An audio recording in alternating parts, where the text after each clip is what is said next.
Greetings guys, this is Omkar Patnaik. I am a faculty for GK and Current Affairs at CLATapult Kolkata. And on the day when I am recording this video, that's the 18th of September 2025, we are exactly 81 days away from CLAT. Now that being said, I'm sure it must have had some momentum when I dropped that number in front of you. And my objective with this video is to help you navigate how exactly to make the best utilization of these remaining 80 days, discounting today, to ensure that we are in a position where we can attempt CLAT on the 7th of December with composure, confidence and perseverance and patience. That being said, I have factored in the multiple commitments that you might be having, and I have divided this entire strategy into two plans. So plan A is for people who have schools or college examinations, internals, pre-boards around the corner. Plan B is for those who have more disposable time in their hands. So to begin this exercise, I would request you to have a piece of paper and a pen with you, because I'll be doing this along with you. Kindly divide the piece of paper into two parts. The left half of the paper, kindly title it as Plan A, and similarly title the right half of the paper as Plan B. Now, we start both the sides of the paper, both the sides of the balance sheet of time, as I may call it, with a total balance of 81 days. Discount one day, that includes today. So we are left with 80 days. Now, from here I would take a pragmatic understanding of things, and I would like you to deduct 7 days from both the ends. So deducting 7 days from both the ends, we land at 73 days. These 7 days have been kept aside, and I count these 7 days from the 30th of November until the 6th of December. I call these 7 days as the last week of de-stressing, the last week of relaxing and putting things into momentum. Now, the entire process of preparation is supposed to be quite overwhelming, and I'm pretty sure that during the last 7 days, the whole tension of the preparation would surmount and would be a little unbearable to deal with. Taking that into consideration, it's important to take a couple of lifestyle decisions, take a couple of breaks in the last 7 days to space out, to give yourselves the chance to rejuvenate yourselves and allow for all the preparation that you have done across the 2 years to sink in. So during the last 7 days, I ideally look forward to you not giving any further mocks, primarily going back to your sectional tests, solving whatever backlogs you have in them, doing your revisions of GK and current affairs based on something that we'll talk about later in the due course of the video, and mostly focusing on taking good care of yourself and optimizing and orienting your body clock towards CLAT. At this point of time, one important note that I would like to make is that CLAT happens between 2 to 4 in the afternoon, and for us in this part of the country who have a habit of indulging in siestas, it's important to ensure that our body clock optimizes and we are the most active during these 2 hours. So if any of you have a habit of taking afternoon siestas or maybe resting a little during afternoons, it's a good time to start working on that and maybe optimizing whatever outcome you have between these 2 hours. That being said, proceeding further, so I keep aside another 15 days from both the sides. So we are left with 73 over here on both the columns, deducting another 15 days. So I believe we arrive at 58 on both the sides. Now these 15 days are kept aside for yet another important festivity that people from this part of the country particularly engage in. So I am discounting the period of time from Durga Puja to Bhai Phota and Kali Puja, considering that there's going to be festivity all around, and I'm sure all of you would indulge in a bit of them. And I also would not want you to sit out of those festivities. So use this time to rejuvenate and recharge your batteries, because the battle ahead is uphill. And completely discounting any preparation during these 2 weeks precisely, we are left with 58 days. Now, from these 58 days, I would like you to deduct another 7 days, which I would like you people to dedicate to completely brushing up your concepts on legal, logic, English and quant. All of these are static sections. There are not much changes that are going to happen in any of them, and the formulae and the principles are pretty consistent. So revising what you have done across 2 years in all of these subjects, all the concepts, is not going to be much of a task, considering that you have been practicing, and even if you haven't been, then it's just a matter of time before you go back to your materials, you go back to your worksheets and you brush up your concepts, and you maybe practice a few practice tests here and there and get all of your fundamentals ready on the static part of the paper in these 7 days. Now these 7 days would essentially cement your preparation for most of the papers. So I believe legal, logic and English together amount to 80 out of 120 questions. That is 2/3 of the paper if I'm not incorrect. And in addition to that, quant is another 10 marks. So 90 out of 120 questions are done if you take care of the momentum that you have in your preparation during these 7 days. Proceeding forward, this is where diversion happens between plan A and B. So just to remind you, plan A is for people who can afford to put in some additional hours, maybe work at a degree of momentum and get things done. So I would like you to set aside 8 days specifically for the purpose of covering whatever backlogs you have with GK. So cover basically 14 months of GK in 8 days, and for the first 6 days I would want you to cover like at least 2 months of GK on a daily basis. So that being said, the last 2 days that you are left with, you could maybe take one day each for the remaining 2 months, and you could do a mega revision of all of those 12 months on the 8th day. So this is for plan A people who can grind a little more and who have more disposable time in their hands. Coming to those who are adhering to plan B, owing to restrictions like board examinations or pre-boards, talk about projects and practical submissions, vivas. So in your case, I could excuse the limit, I could maybe increase it to 14 days, where I'd allow you to dedicate 1 day to each specific month for the first 12 days, and the last 2 days could be for the remaining 2 months and a mega revision. Now, there's going to be a slight difference between both the plans right now, because plan B people get more time to cover their GK and they get to space it out. So a couple of fields, a couple of markers would have less amount of time eventually. Plan A on the other hand, owing to the momentum that they have built over the last couple of days, would enjoy a greater amount of time towards the end of the paper for miscellaneous purposes. So subtracting another 8 days from plan A's side, we are left with 50 days on plan A, and we are left with 44 days on plan B's end. I hope the numbers are adding up for you as of now. Now out of these 50 days, I look forward to you people devoting and dedicating 35 days specifically for solving 35 mocks. Now these mocks are inclusive of the mocks that you will get to give at the centers and the weekly mocks that you generally give, and considering the time frame of 81 days, which is exactly 11 weeks and 4 days, so I believe you can give 11 mocks in the interim.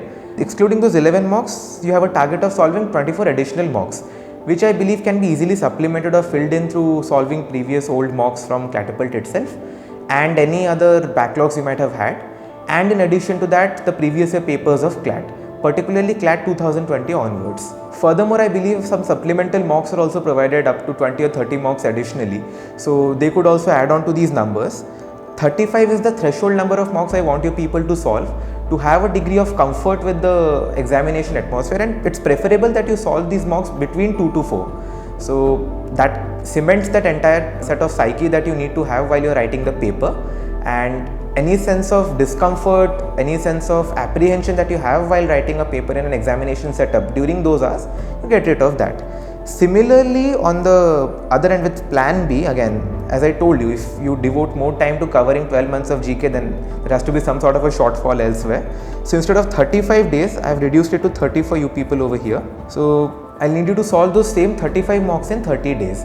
Now, the whole split has to be something that you take care of, you decide on how you want to go about it. It's mostly directive from my end. So maybe on some particular day you can solve maybe 1 or 2 mocks together at once, and on other days maybe you could cut yourself some slack and figure out the dispersion. But 35 is a healthy number to work with. Now it's important to not just solve mocks but also to analyze them, which I'll come to in a minute. The whole process of analysis is supposed to take almost equivalent amount of time as a mock, and I'll come to how to do that. But before that, I'll just finish this whole balance sheet. So on plan A's end, we are left with 15 days surplus, and on plan B, we are left with some 14 days. Now the beauty of this arrangement is, despite having a very vast difference in the number of days that are dedicated to GK and the mock, plan A and plan B somewhere end up with the same number of surplus days. So it's 15 for plan A and it's 14 for plan B. Now these 15 or 14 days, I leave it at your discretion, whichever way you want to go about them. I believe for plan B people, these 2 weeks would be very helpful for them to maybe take care of their pre-boards and vivas if they have any. For plan A people, this sort of surplus could help them to fill in any deficits they incur along the way. So maybe while you are studying for legal, logic, English and quant, maybe you decide to take a break, maybe you are a little burnt out, so you want to maybe engage in a small outing. So all of that can be financed through these 15 days. Now, just like people are supposed to be a little vigilant about the way they spend their money, I propose a similar sort of a model for the way you spend your time as well. So maintain a journal, maintain a record of how many days you are left with and how you are spending your days. And every single day that you decide to spend in an alternative way, maybe not engaging in CLAT preparation, deduct that from the 15-day surplus that you have been allotted over here. Again, just to summarize, this is more of a directive structure.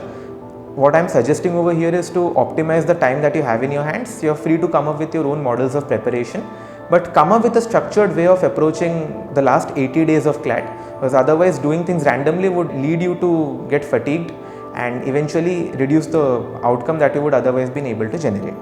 Coming to the whole idea of how mock analysis works, so whenever you solve a mock and you're done with it, maybe you solve it between 2 to 4 in the afternoons. So sit down with your mocks in the evenings and try to compare it with the answer keys and see where exactly you've gone wrong, like figure out all the mistakes you've made, and also keep a special eye for particular flukes that you get correct.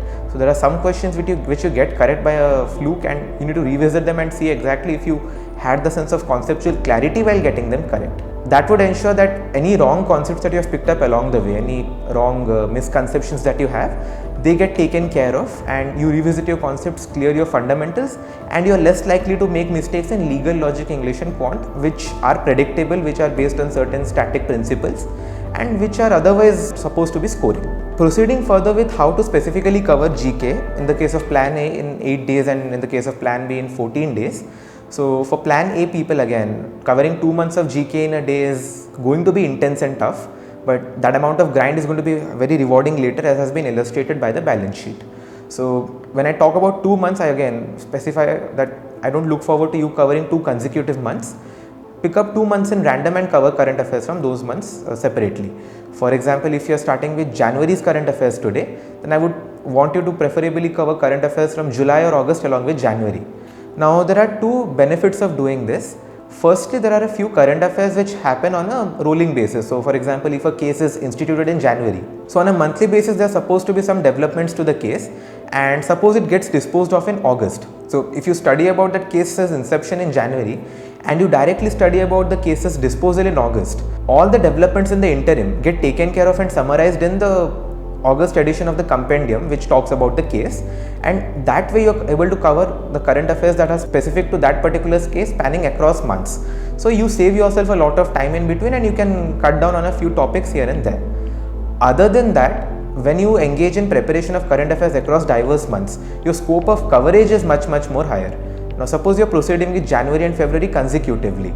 So your area of understanding, your area of threshold expertise, that remains to that specific area of time. It's just those 2 months you're completely proficient with, and you would have to wait until your maybe 5th or the 6th day to have a degree of proficiency with what's happening with the later half of the year. Now when you pick up 2 months in random and you cover them at once, that would ensure that you span across a range of time, and even if there are some questions which come from, let's say, May, and you haven't prepared for current affairs from May, you would still have a better chance of answering those questions based on the threshold information you have gathered from your study of the current affairs of January and July. So pick up months at random and cover current affairs there, so that you are prepared to cover things on a macro basis. Other than that, there's a 3-fold drill about covering GK. Firstly, go through any compendiums, go through any sort of literature that has been provided to you in your classes and other portals and other sources. Try to summarize, try to prepare succinct notes from there. Maybe watch a few YouTube videos if you want to augment your understanding, such as the one we have over here. So there are topic specific videos which are made from time to time. That being said, proceed to your compendiums, try to cover them as much as possible, and at the end of it you have our worksheets as a reference, and you also have previous year CLAT papers. So based on that, instead of maybe making paragraph long notes, try to figure out what kind of questions can be formed out of the compendium that has been given to you. For example, if you are given a whole paragraph about the collegium process of appointment of judges to the Supreme Court, so maybe instead of making paragraph long notes, try to frame questions out of that particular paragraph in a CLAT format and make a question bank for yourself.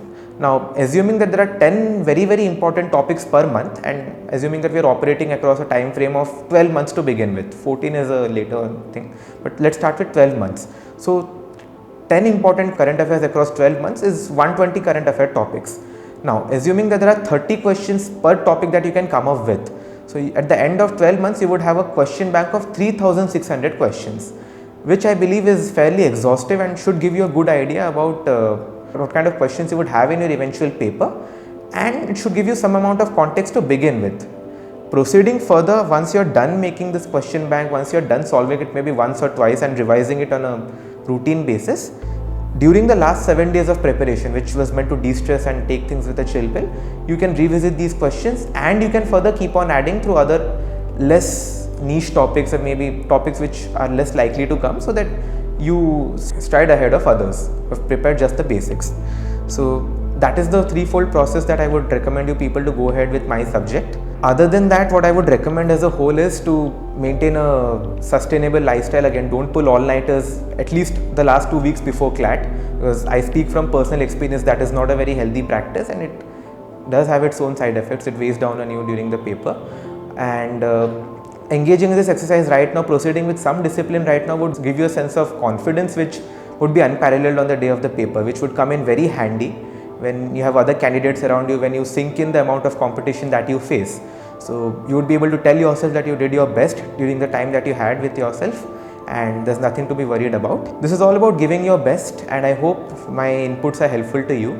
So with that, I'll take your leave. Thank you so much. Wishing you all the very best.